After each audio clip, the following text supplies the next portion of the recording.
los resultados que tuvimos en la Ciudad de México. Esta se llama prevalencia de corrupción. Significa la tasa por 100,000 habitantes de población adulta que experimentó de manera directa al menos un acto de corrupción. Del 2019 al 2023 hubo una reducción de 20,690 a 15,739. O sea, prácticamente una reducción del 40% mientras fui jefa de gobierno. La que sigue. La percepción de corrupción, por lo que usted sabe, esta es la pregunta que hace el INEGI. En la Ciudad de México las prácticas de corrupción son muy frecuentes y hubo una reducción del 96 al 88%. Por supuesto hay que seguir disminuyendo, pero hay una reducción de 8.5. Adelante. Y esta también vale la pena, la confianza en la jefatura de gobierno. Cuando llegamos al gobierno, la confianza en el gobierno de la ciudad era 14.2.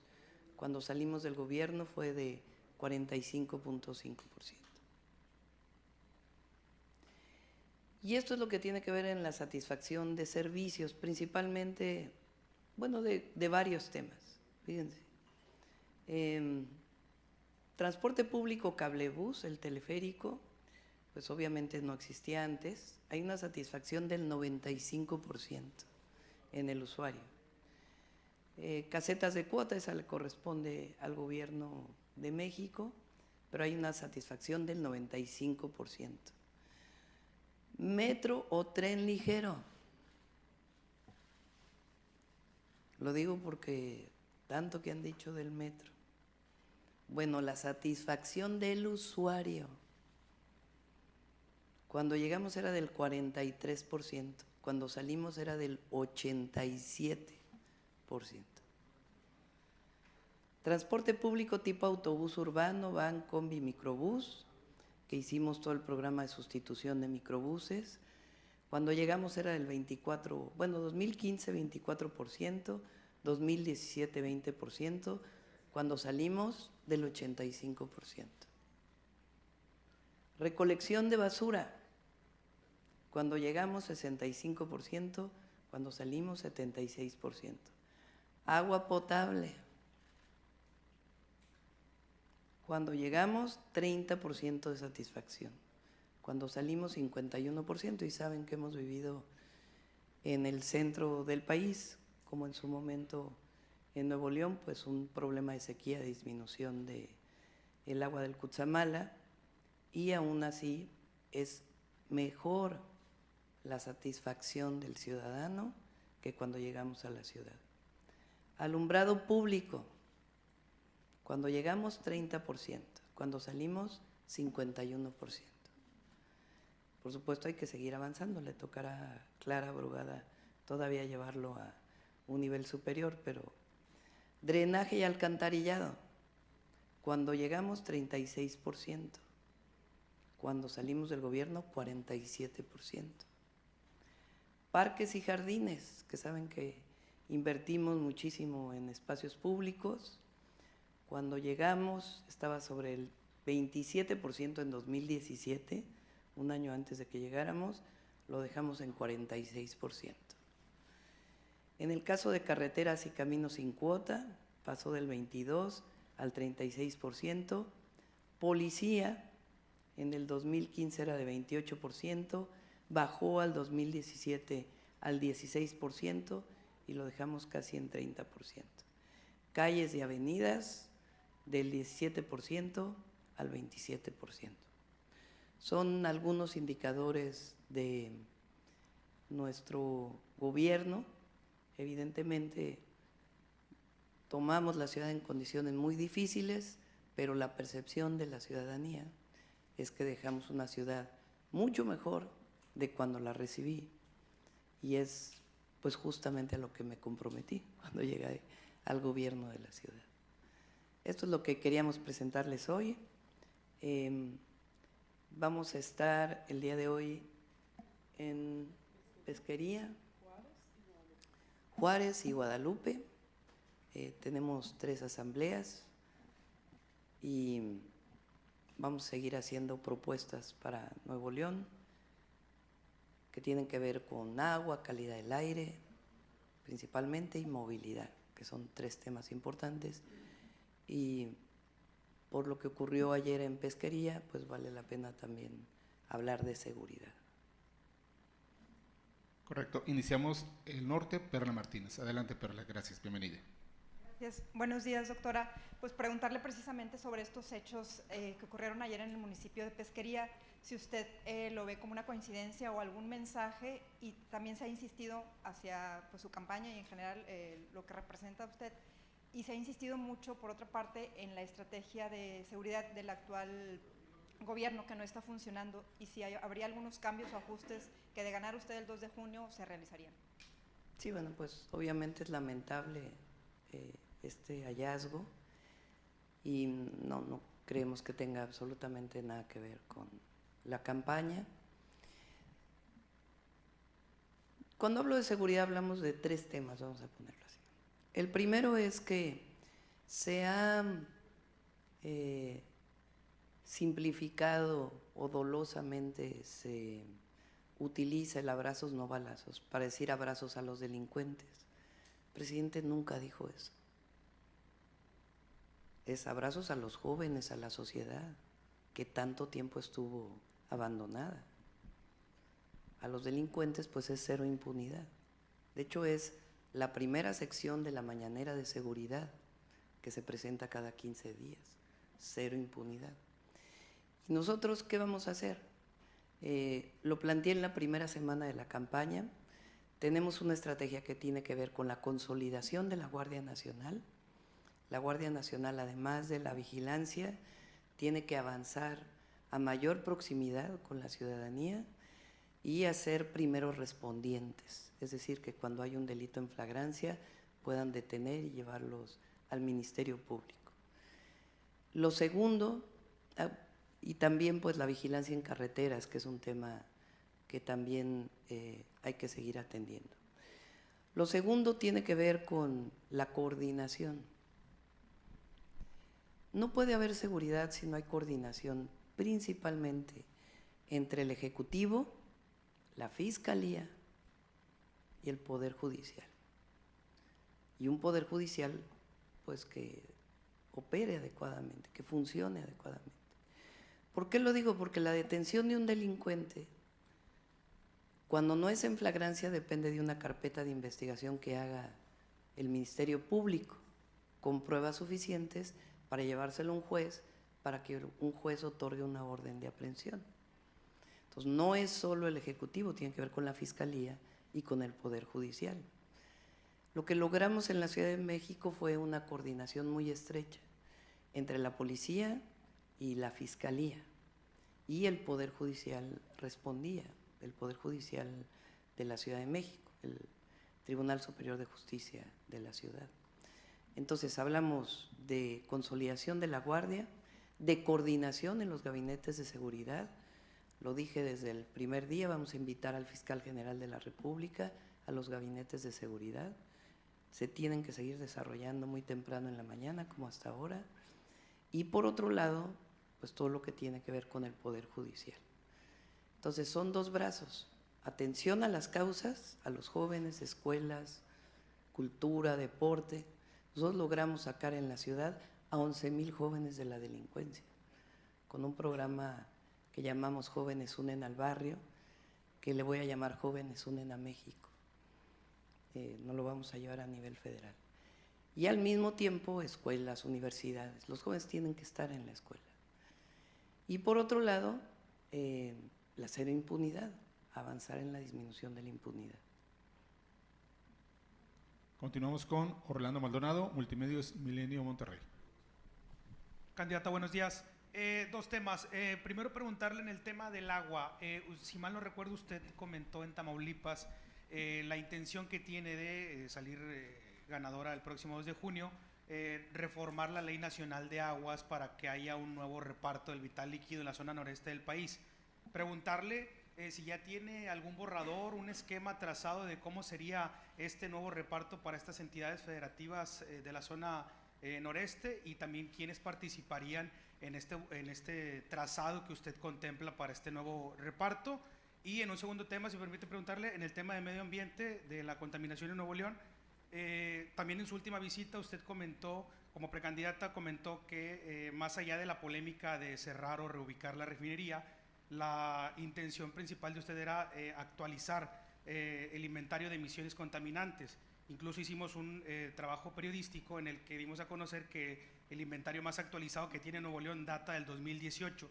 Preguntarle si esta va a ser su única propuesta en materia de medio ambiente para eliminar la contaminación en la entidad, y en el tema propiamente de la refinería, preguntarle qué opinión le merece que su contrincante Xóchitl Gálvez haya planteado también en Nuevo León que se cierre ya de manera definitiva la refinería de Pemex en los primeros 6 meses de su administración. Sí.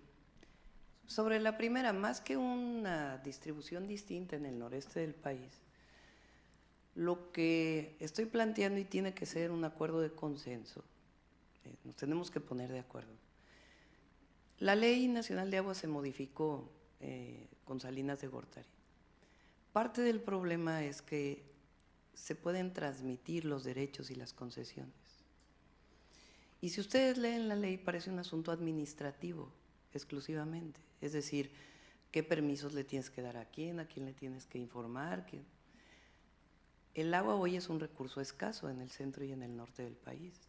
Entonces tenemos que modificar la Ley Nacional de Aguas con esa visión. Entonces no es que ahora va a haber un nuevo reparto. Lo que pienso es que, por ejemplo, 77% del consumo de agua dulce en nuestro país es para agricultura. Cuando se tecnifica el riego, no necesariamente se disminuyen los derechos de agua, pero se está usando menos agua.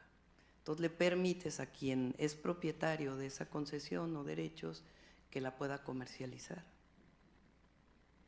Y eso es un problema, porque si vamos a tecnificar el riego, que es una de mis propuestas, pues tenemos que redistribuir el agua que ya no se usa para riego, para consumo humano, para la producción de alimentos y obviamente para el desarrollo del país.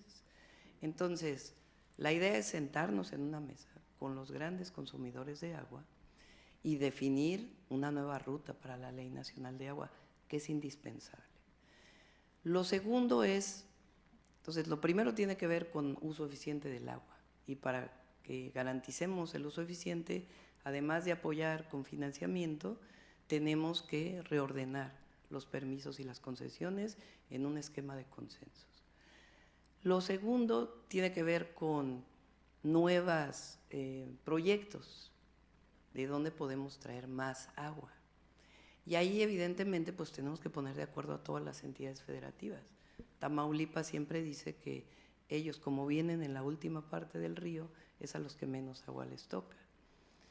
Está el proyecto Pánuco, pero el proyecto Pánuco involucra a Veracruz, a San Luis Potosí. Entonces no es nada más la definición del proyecto y hacer el proyecto ejecutivo y llevarlo a cabo, lo que cueste, sino cómo distribuimos el agua entre las entidades. Está también el reciclamiento del agua o el tratamiento de agua, que pueda sustituir parte del riego por agua tratada en buenos niveles, dependiendo, por supuesto, de qué es lo que se está sembrando. Entonces, todo eso lo estamos planteando en el Plan Nacional Hídrico y lo vamos a desarrollar para que en los primeros meses de gobierno podamos avanzar en la ley y en otros proyectos estratégicos. ¿La contaminación? No. Sí. No se trata nada más de hacer el inventario, sino de qué medidas tenemos que tomar para disminuir las emisiones. Hay distintos tipos de contaminantes. Un contaminante son las PM10, que son las partículas finas de menos de 10 micrómetros. Otro contaminante son las partículas más pequeñitas, las PM2.5. Las que más daño a la salud hacen son las PM2.5. Por otro lado está el ozono. El ozono se produce no directamente, sino a través de la composición química o de las reacciones químicas, principalmente del óxido de nitrógeno y los hidrocarburos. Entonces son 3 contaminantes que tienen presencia en la zona metropolitana de Monterrey. Aparte puede ser el azufre, pero los límites de azufre de la refinería, de acuerdo con lo que presenta Pemex y los inventarios, están dentro de la norma. Entonces, ¿qué tenemos que hacer? Volver a medir, definir bien el inventario de emisiones y a partir de ahí, ¿qué tecnología utilizamos para reducir las emisiones?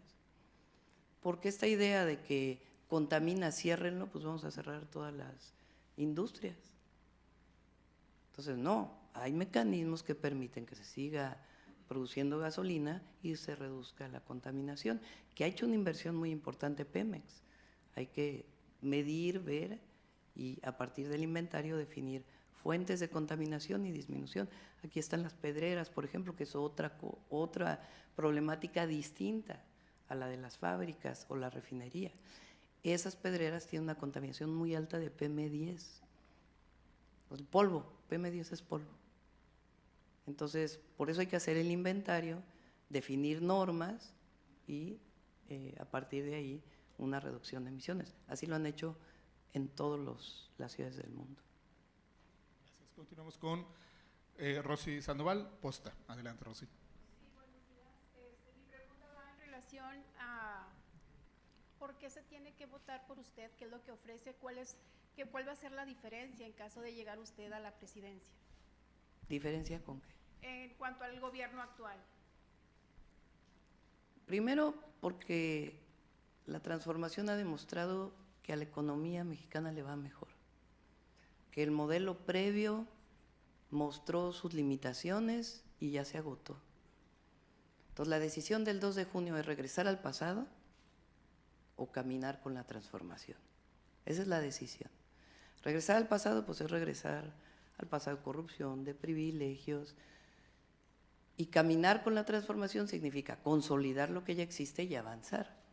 Yo hice un planteamiento de 100 puntos que van desde mantener la disciplina fiscal y financiera del gobierno, no endeudar al gobierno de tal manera que afecte la economía, o endeudar al país, no digamos al gobierno, al país, y seguir manteniendo la austeridad republicana. Y al mismo tiempo estoy haciendo planteamientos, por ejemplo, la educación como centro de mi gobierno. Aumento en el número de preparatorias, en las universidades públicas. Yo tuve oportunidad de estudiar, yo quiero que los jóvenes de mi país tengan la oportunidad de estudiar. Y no es oportunidad, de hecho es un acceso, un derecho. Consolidar el sistema de salud que funcione adecuadamente en el IMSS, en el ISSSTE y en el IMSS Bienestar. El presidente va a dejar un avance, lo vamos a consolidar.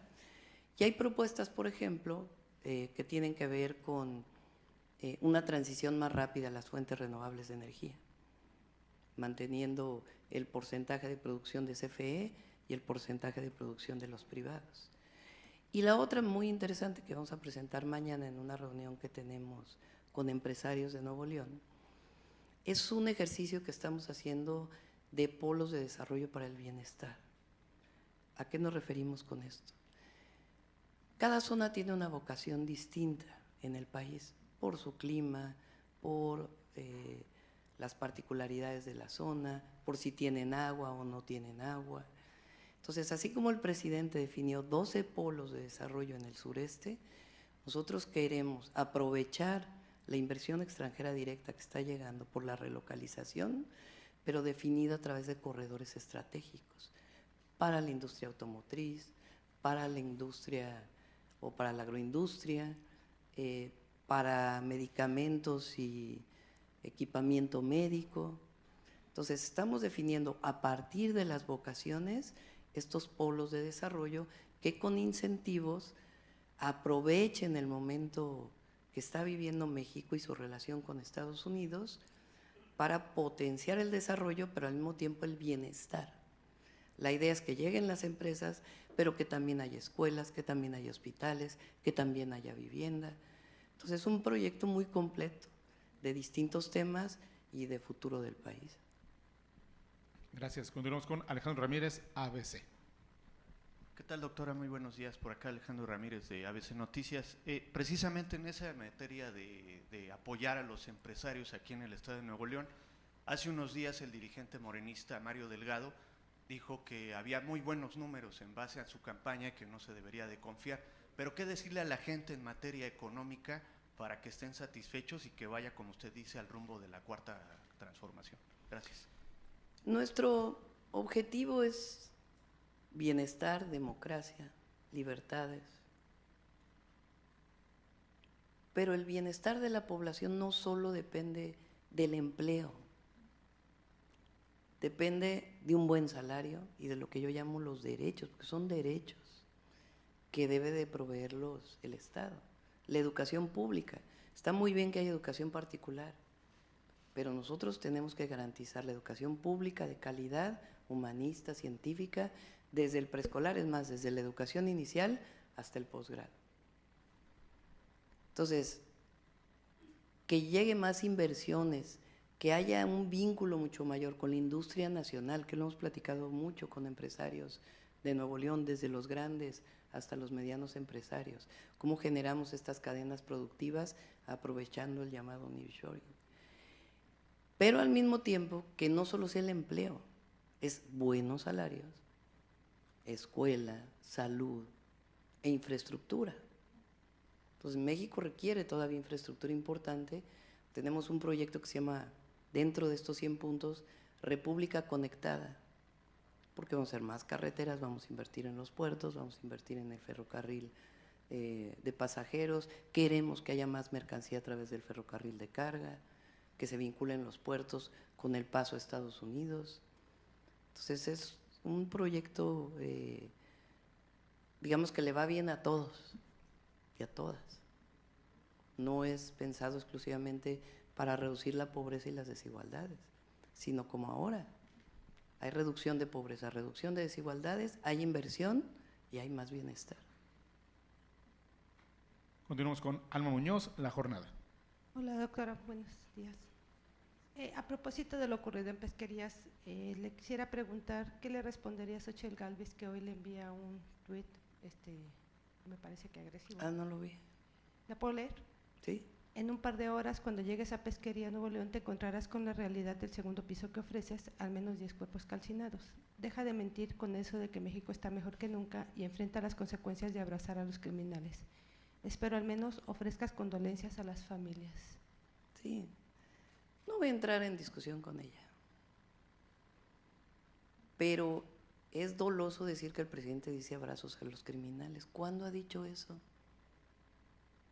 Pero además yo tengo resultados. De los 3 que competimos en la contienda, soy la única que tiene resultados en seguridad. O sea, a mí no me dicen solo cómo le vas a hacer. ¿Qué hice ya? Yo reduje en 50% los homicidios dolosos en la Ciudad de México en 4 años. En el 2022 hubo el menor número de homicidios en la ciudad desde 1989. Reduje en 60% los delitos de alto impacto, en 70% el robo de vehículo con violencia, por decir algunos de los resultados. Entonces, ¿qué ofrecemos nosotros? Atención a las causas, y lo vamos a seguir diciendo, porque lo que hizo los gobiernos del PRIAN en el pasado fue quitarle cualquier derecho a los jóvenes. Los jóvenes tienen que estar en la escuela, tienen que estar trabajando, tienen que hacer deporte, tienen que tener acceso a la cultura, a los espacios públicos. No solamente les dijeron ninis, sino rechazados. Esa fue su respuesta a los jóvenes.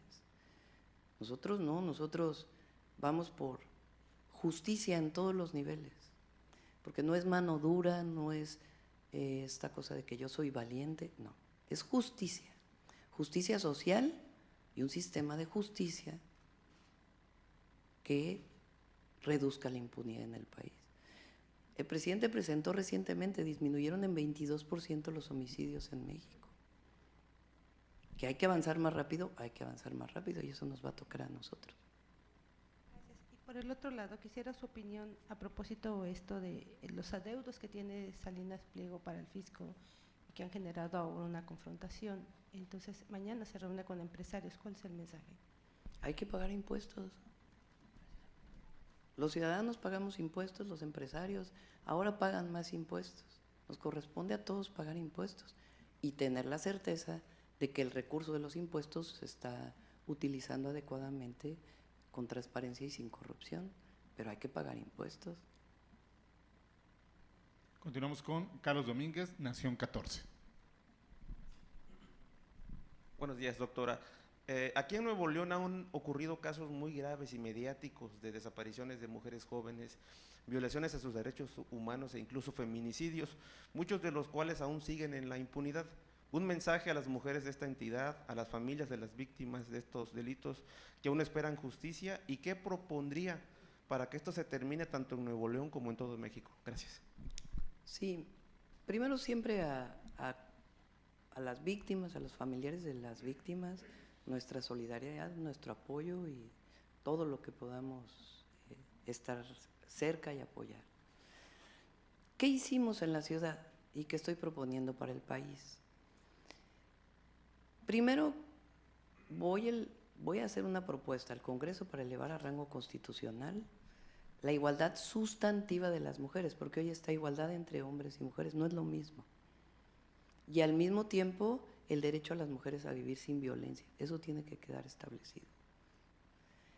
Parece nada más un asunto de nombre o de… no, es que es un problema.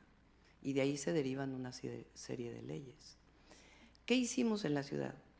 Por ejemplo, en la Fiscalía se hizo una Fiscalía especial para atender feminicidios, con una forma de investigación particular para los feminicidios.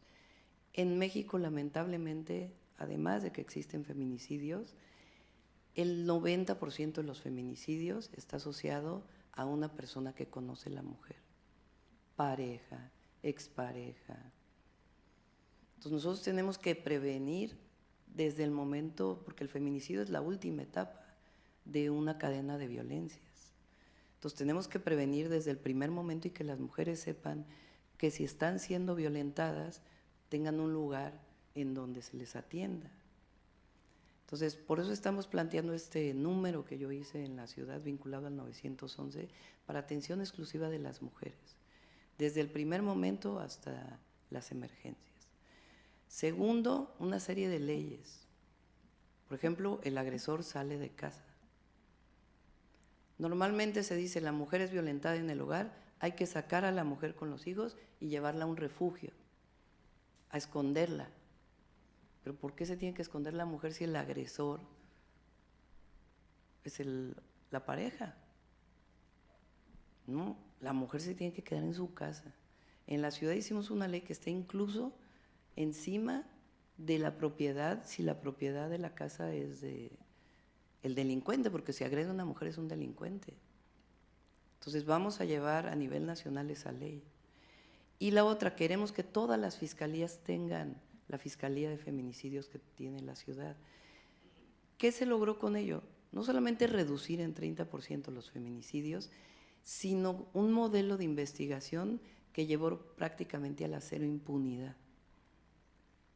Porque de inmediato la investigación permite saber con familiares, con amigos, qué nivel de violencia sufría la víctima, para poder de alguna manera en la carpeta vincular de inmediato si venía sufriendo una serie de víctimas, una serie de agresiones, aun cuando no lo hubiera denunciado. Entonces, en la ciudad el año pasado se detuvieron más feminicidas que los feminicidios que hubo, es decir, los de ese año y los de años anteriores. Entonces, nosotros tenemos que tener como objetivo erradicar la violencia contra las mujeres y hay una serie de acciones que vamos a tomar. Okay, y en otro tema, y perdón que insista, usted ha dicho como principal eslogan de su campaña que construirá el segundo piso de la Cuarta Transformación. Preguntarle si luego de la polémica desatada en días pasados, porque un grupo empresarial se niega a cumplir con sus contribuciones fiscales, ¿continuará usted con la política de cero condonaciones de impuestos pese a las resistencias que puedan poner grandes contribuyentes? Es que casi no hay resistencias ya. Los empresarios están pagando sus impuestos. Hay algunos casos en particular, Y sí, no debe haber condonaciones de impuestos. Se tiene que pagar lo que se tiene que pagar. En México y en todo el mundo así debe ser, así es. Y por otro lado, mi eslogan es honestidad, resultados y amor al pueblo. Lo que pasa es que yo hablo del segundo piso porque en una ocasión, y lo cuento, cuando el presidente fue jefe de gobierno en la ciudad, yo fui secretaria de Medio Ambiente, y un día me llamó a decirme, ayúdame a construir el segundo piso del periférico. Y cuando recibí el bastón de mando, me recordé de aquel momento y dije, pues ahora nos toca, pues siempre digo, nos toca a todos y a todas, construir el segundo piso de la transformación. Gracias, doctora. Continuamos con Salvador Corona, El Universal. Doctora, hace unos momentos comentó que este hecho relacionado con pesquería no tenía nada que ver con la campaña. Sin embargo, preguntarle si hay alguna o ha recibido alguna amenaza durante este periodo de que ha empezado el proceso electoral relacionado para que detenga o cese pues, sus recorridos en el país. No, ninguno. Ok, preguntarle también en este tema relacionado con los recursos pues, que tendría que administrar una vez en la presidencia, ¿cómo sería la política de austeridad que implementaría? ¿Cómo se lograría adelgazar un poco más el gobierno en cuestión de pues, grandes camionetas que usted ha comentado en los mítines? ¿Cómo se podría lograr? Hay áreas del gobierno donde todavía puede haber austeridad. Hay otras donde ya no, pero hay áreas del gobierno que tenemos detectadas donde todavía puede haber austeridad. Y la otra muy importante, porque austeridad republicana es disminución de los gastos del gobierno y también el combate a la corrupción. El presidente ha hecho mucho, pero todavía hay que hacer más. Y ahí estamos trabajando en un modelo de fiscalización que nos permita detectar casos de corrupción y atenderlos en todos los niveles, desde los municipios hasta el gobierno federal. ¿Tiene alguna estimación que se podría lograr con reducir más o aplicar más la austeridad? Ahora, nosotros tenemos planteado, son varios temas, ¿no? Tenemos planteado una política muy, ¿cómo lo podemos decir?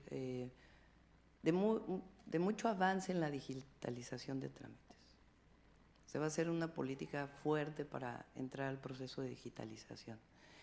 Nosotros pensamos que si el SAT tiene todavía mayor digitalización, puede haber más contribuciones, sin necesidad de aumentar impuestos, sino pagos a tiempo de los impuestos desde el ciudadano hasta una persona moral.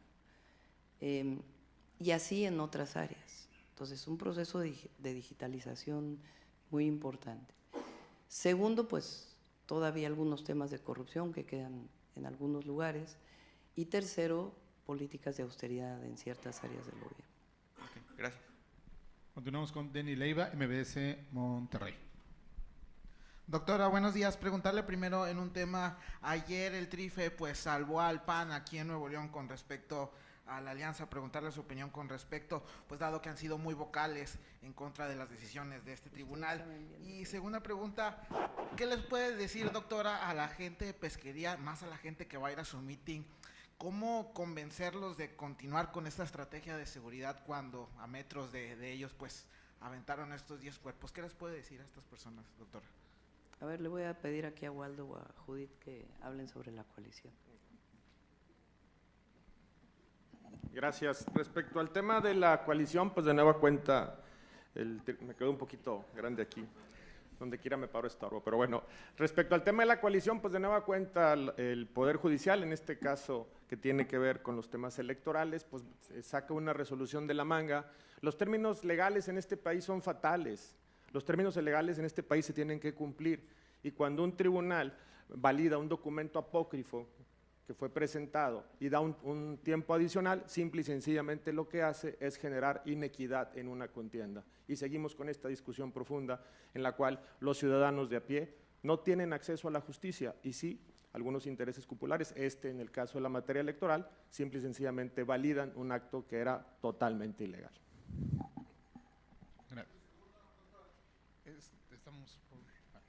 Sí, lo comenté es lo que he estado comentando desde que llegamos.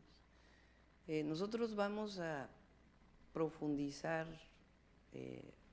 a ampliar lo que tiene que ver con la disminución de los delitos. Y para ello son dos temas. Uno es la atención a las causas, sigue siendo fundamental. Y el otro, avanzar en la cero impunidad. Y eso no solo depende del Ejecutivo, depende también de las fiscalías, del Poder Judicial, y tiene que haber coordinación para que se logre. Cerramos con Arturo Cerda, Latinos. Adelante, Arturo. Gracias, buenos días, doctora.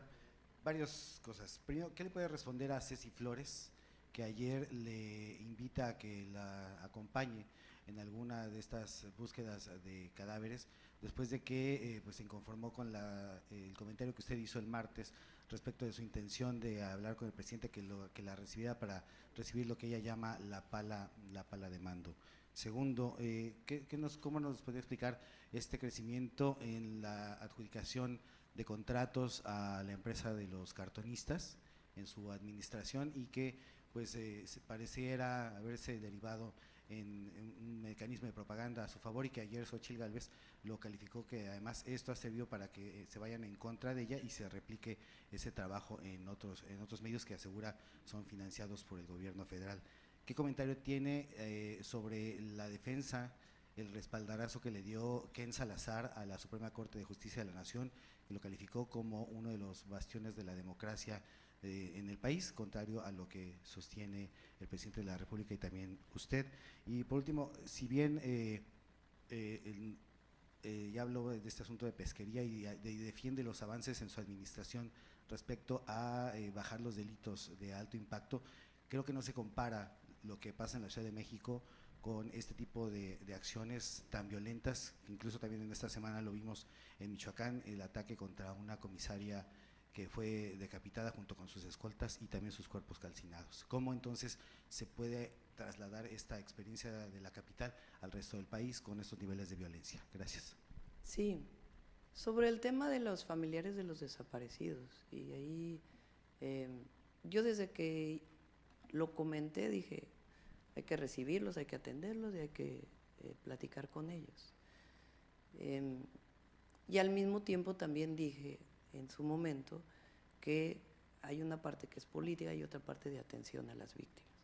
En mi gobierno en la Ciudad de México, a colectivos de desaparecidos los recibí, hubo un tiempo que eran cada 15 días. En algunos casos se pudieron resolver algunos temas y en otros no. Entonces no tiene por qué haber ahí contradicción. En Chihuahua estuvimos con colectivos de personas desaparecidas, entonces no hay tal conflicto en ese sentido. Segundo, ya se aclaró el tema por parte del gobierno de la ciudad de estas supuestas adjudicaciones o sea, lo que es increíble, nosotros bajamos el gasto en publicidad a más de la mitad, a todos, más lo que se daba por debajo de la mesa en el periodo de Mancera. Entonces estamos hablando de otra cosa, es una relación franca, abierta, transparente con los medios de comunicación y también el apoyo que puedan recibir para poder difundir cuestiones de la ciudad que en otros gobiernos también se hace. Entonces no hay nada ahí que esconder. Yo creo que nos corresponde a los mexicanos y a las mexicanas decidir sobre la Suprema Corte, sobre la política nacional. Entonces agradecemos las opiniones del embajador, pero creo que le corresponde al pueblo de México. Me llevo muy bien con el embajador, nos vamos a seguir llevando bien, pero en particular en este caso yo creo que es el pueblo de México quien decide. Lo he dicho, por ejemplo, respecto a las elecciones en Estados Unidos. Va a ser el pueblo de Estados Unidos quien decida quién va a ser su presidente, si el presidente Biden o el presidente Trump, y nos vamos a coordinar con cualquiera de los dos. Y lo digo en plan de amistad, no de confrontación, ni mucho menos. En la ciudad, parte del problema de por qué no se atendía la seguridad, primero es que se negaba que había crimen organizado en la ciudad, abiertamente. Podría ser una forma de comunicación, pero en los hechos no se actuaba. Segundo, una corrupción que llegó a niveles que ustedes lo pueden ver ahí. Entonces ahora, y además hay que recordar, porque hay que recordarlo siempre, ¿quién declaró la guerra contra el narco que desató la situación que apenas estamos pudiendo disminuir? Fue Calderón. Los asesores de Calderón están en el frente. Bueno, quien trabajó cercano a García Luna está en el frente.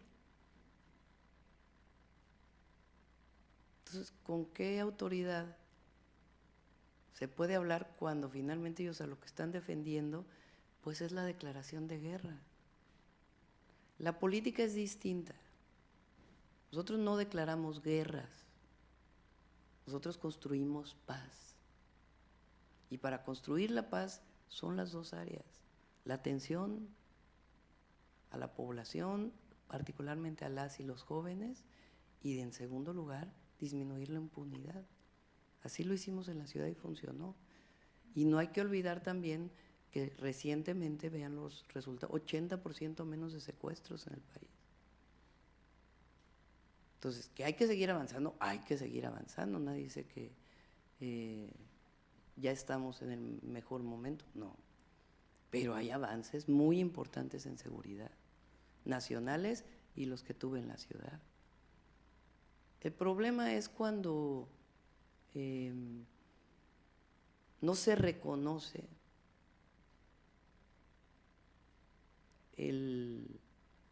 la gravedad de la guerra contra el narco y lo que provocó.